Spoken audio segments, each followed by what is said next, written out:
Hello everybody, this is GeneralJannis, and today in Death Card Tactics I will be reviewing the new Disgusting Resilience rule, and is it a nerf, and how come we feel some pain now. So let's take a look. Yeah, so today, the 10th of December, big news today as we finally got information on our new Disgusting Resilience ability, and this has been being a big topic in the forums. And will we be losing our Feel No Pain? What is the new? Is this a nerf? What will it be? So today we got the confirmation that it's a big change to our trademark Disgusting Resilience. At the same time, we have received confirmation that Terminators, the Blightlord Terminators and the Death Shroud Terminators and the Possessed will be getting +1 wound. Terminators going up to 3 wounds, and as expected, basically from the Space Marine Terminators. Additional news from yesterday was the reveal of the Remorseless ability, which is not a huge change, and we also got some indirect information about core units. But let's take a look and analyze the new Disgusting Resilience rule, which is basically the biggest change so far we have seen for our army. Will Death Guard armies be more or less resilient going forward? So let's take a look. So Disgusting Resilience have been completely changed from our 5+ Feel No Pain roll to each time an attack is allocated to a model in this unit, subtract 1 from the damage characteristic of that attack to a minimum of 1. So Games Workshop has now taken the rule they themselves call synonymous to Death Guard and changed it completely. so I think it's funny that that you can have something that is really defining an army, and just change it, but just keep the name and give it a different flavor, and then believe that again it's synonymous to the army. But let's see. So let's look at what implications this new rule has on the durability of our Death Guard units. So let's start by looking at the pure attacks. So if we just compare the damage taken from weapons with different damage characteristics, and just comparing our current Disgusting Resilience rule with 5 Feel No Pain, 5+, and the new rule with -1 damage down to minimum 1. So basically, if we have some weapon that has damaged has hit and wounded our unit, and we didn't save this, so if the damage was 1 with our Feel No Pain rule, currently we would be taking on average 0.77 wounds. We will be saving 2 out of 6 if the weapon is damage 1. And so on. So here you can see from 1 up to 8 straight damage. For example, if we were attacked by a weapon with damage 3, we could be able to save 1 on average with our Disgusting Resilience roll. With a new rule, we are subtracting 1 damage from the incoming damage, but minimum 1. So basically, if we are looking at a weapon with damage 1, we will now be taking a damage 1 straight through. We cannot save it anymore with our Disgusting Resilience, so here we see that with a new rule we are taking 50% more wounds. We will be taking 50% more wounds on average from weapons with damage characteristic 1. For weapons with damage characteristic 2, here the new rule is better. So now we will only be taking 1 damage. Previously we were taking 1.3 damage. So here we are getting a quarter, 25% less wounds that we are taking today.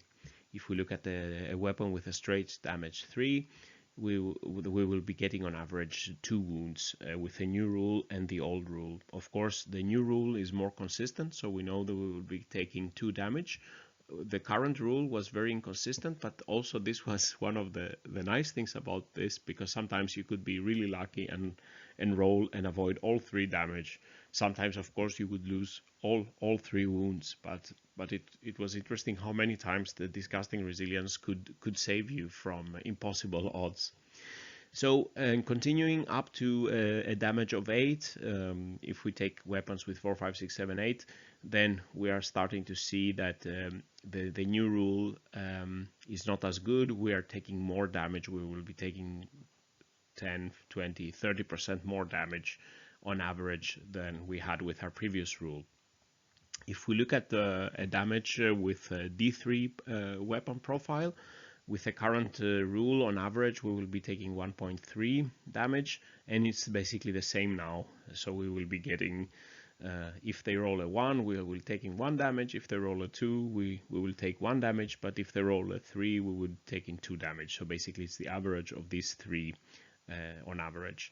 If we look at D6 weapons, quite important now with the upcoming the many melta guns we're seeing in the game. So with the current rule, a D6 on average will be making 3.5 wounds, and on average, after feel no pain, we would be taking 2.3 wounds on average. Of course, we could take a maximum of 6 and a minimum of 1 if we were lucky or unlucky, let's say, or 0 basically, we could save everything.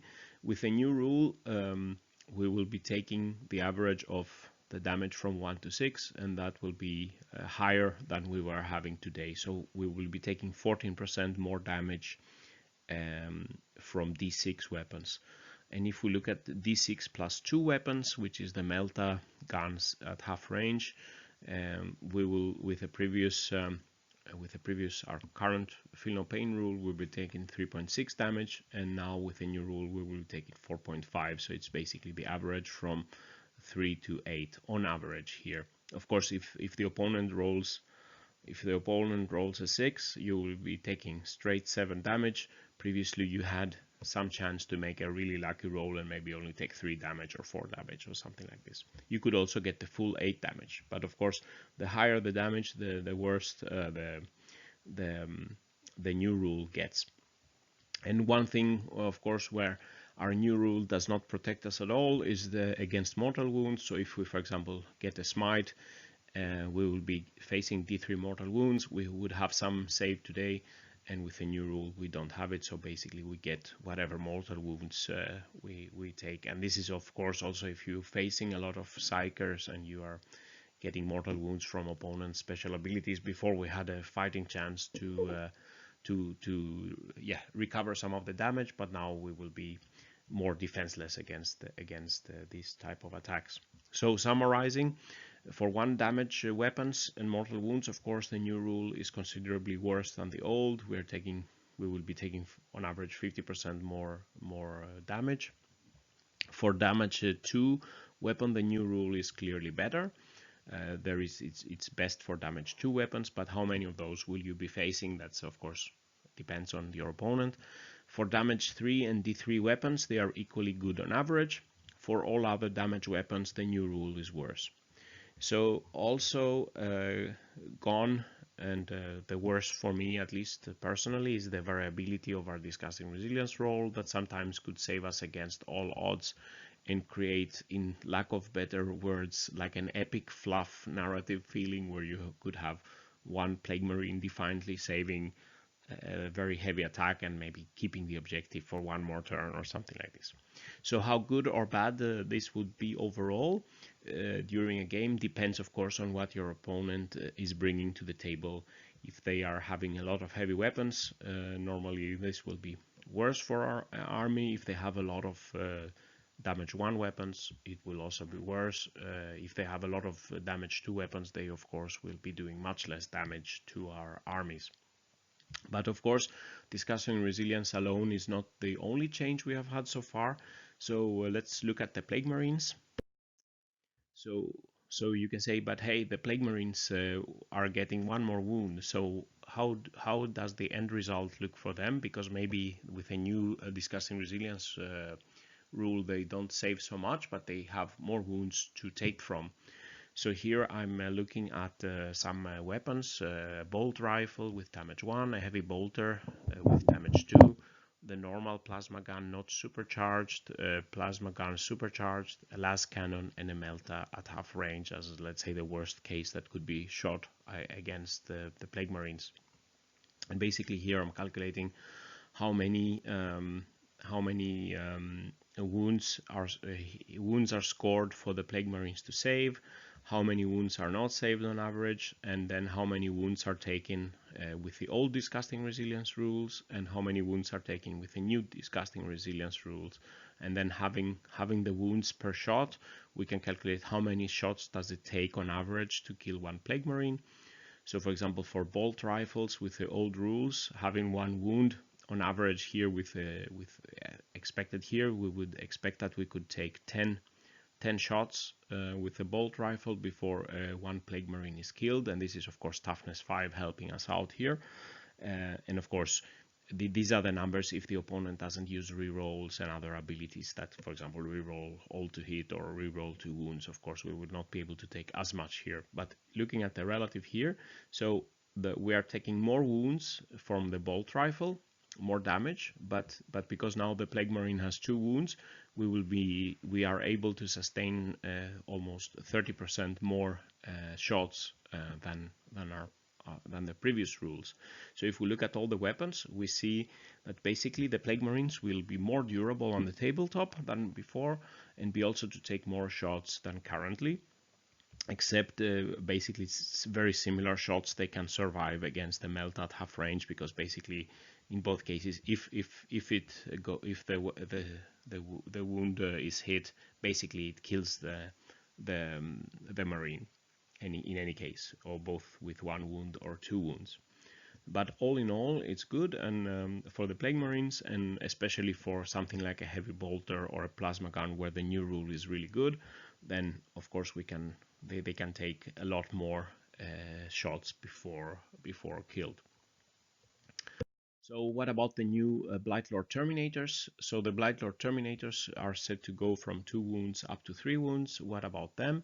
And again, I'm trying the same weapons I had on the previous presentation there, and basically we can see that the Blightlord Terminators will also be overall more durable on the tabletop, going from 2 wounds up to 3 wounds. So basically here, for damage 1 weapons, basically they are as durable as before. Basically the more wound they are taking per shot is compensated by that they have 3 wounds. And D6 weapons, they can survive a little bit more. The last cannon, almost equal performance against the Melta gun at half range, and basically against something like a supercharged plasma gun or a heavy bolter, they can take twice the amount of shots before a Blightlord Terminator is killed. So basically the opponent's supercharged plasma guns are basically useless. We can also see that in this case, if the opponent has a plasma gun, they can achieve the same damage per shot, even if they don't supercharge. So in this case, it would be stupid for them to supercharge against the new death card. So what about all the other units that didn't increase their wounds twofold or 50% up? So in this example, I'm looking at the Plaguebear Scroller, again with the same type of weapons being shot against it. So all our other units will basically be able to take less shots, except from damage 2 weapons. So we can see, of course, for the Plaguebear Scroller, it can take less bolt rifle shots now with the new rules, but it still can take so many bolt rifles shots that it's practically not gonna make any big difference on the tabletop. Of course, still better durability against damage 2 weapons, but worse durability against let's say normal plasma guns, and more significantly less durable, less shots before the Plaguebear Scroller gets 12 wounds against the heavy weapons that probably will be targeting it. So las cannons and D6 weapons and D6 plus 2 weapons, it can take less shots, 15 to 20% less heavy weapons fires, and this would be similar for other units, like for example the Mephitic Blighthauler, or the other demon engines, our characters, and so on. Here I'm assuming for here that we still have the demonic save is 5+. Of course, if something happens to there is a big change to how our armor save and demonic saves works, of course, then I have to recalculate everything here. But here I'm not just assuming that we still keep the demonic save. So some final examples. To conclude, 3 aggressors fired 28 shots at a squad of Plague Marines. The old Marines, we would have 2 being killed on average. On the new Marines, 1 will be killed and 1 wounded on average. So here you could see they got 2 wounds, here they got 3 wounds, but here we only lose 1 Marine and the other Marine can still shoot again. 3 Eradicators fire 6 shots at the Mephitic Blightlord at full range.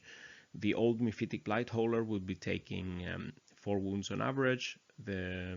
The new will take 5 wounds on average, but now the Mephitic Blightlord got +1 wound, so in this case, for 1 shot, for 1 round, it's probably the same. 5 intercessors fire 10 shots at the poor poxwalkers that don't have a save currently now, and they don't have the Disgusting Resilience save. So in the old, 3 will be killed, in the new 4.5 are killed. So it's 50% more damage in this scenario. And finally, we have 10 Hellblasters firing 20 supercharged shots at Blightlord Terminators. The old Terminators, there 3 will be killed on average in this scenario. The new Terminators, 1 is killed and 1 is wounded. Basically, with the new rules, as I said before, the Hellblasters would achieve the same result on average without even supercharging. So it wouldn't be good for them to supercharge. So going away from the Disgusting Resilience, let's talk about the Remorseless ability and some other news. So yesterday it was revealed that we will be getting explanation about the new ability for what was mentioned, Plague Marines, Possessed, Blightlord Terminators, Death Shroud Terminators, and the Mephitic Blightholders, and probably others that they haven't told about us yet. We'll be getting the Remorseless ability, and it says that each time we take a combat attrition test for this unit, ignore any or all modifiers. So it's okay ability, better to have it than to not to have it, but nothing particularly game-changing. I hope this also means that modifier for half unit, so the combat attrition, if a unit has lost half the number of models, would be taking combat attrition test for 1s and 2s. We'll be losing more models. I hope this means also that also for half size units we will still be taking the combat attrition test at failing only at 1, but let's see. And indirectly with this news, it was mentioned that the only Death Guard infantry units that will receive the core rule will be the Plague Marines, the Blightlord Terminators, the Death Shroud Terminators, the Possessed. So that leaves out something like Cultists and Poxwalkers. So that's quite interesting that we didn't get, for example, all our troop choices as core to benefit from reroll auras and other auras. But let's see when we get all the final rules. So finally, the summary and some final thoughts. So the new Disgusting Resilience rule by itself is essentially a nerf for the durability of our units for most weapons except damage 2 weapons, and it's equal on average for damage D3 and 3 weapons. Plague Marines, Terminators, and Possessed, however, will be getting considerably more wounds in the new codex, so more double up for the Plague Marines and Possessed, 1.5 times more wounds, like 50% more wounds for Terminators, and will therefore, even if the Disgusting Resilience on average is a bit worse than what we have today, these units here that are receiving such a significant increase of wounds will be overall more durable even with a new rule. The rest of our units will be less durable for most weapons except the damage 2 weapons. Basically no point for the opponent to supercharge any plasmas, so overall for the game I think more and more it's moving away from the let's say plasmas. Armor and invul saves and cover will become more important for our units to be sure that the more we can save with our armor saves or invul saves, the less damage we will be taking, and we don't, now that we don't have the backup, feel no pain. And what will happen with the poxwalkers if they lose the only save they had possible, basically was their feel no pain? Will they get some special ability giving them some more protection? Otherwise it's going to be more and more tough to field any poxwalkers. So all in all, with the Disgusting Resilience changes, Death Guard will still be a durable army.